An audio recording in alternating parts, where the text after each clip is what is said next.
Алысқы ұшқа көтөлгөн топ. Хамза жана гол. Хамза Ясир. Қандай ғана керемет соққы. Бұл әлбетте гол алып келді. Есеп сандары 3-1.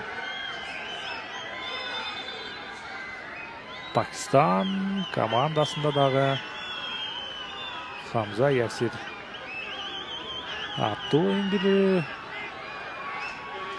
Қуатты соққыға ойыншысы бар екен, әлбетте. Қуаптаныш керек, әлбетте. Қырғызстан құрама командасы бұл команда менен кез келет.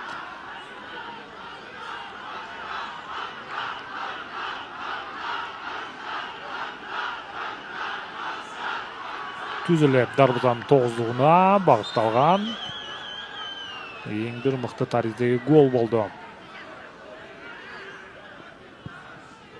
Қарасаңыздар, ең бір мықты гол.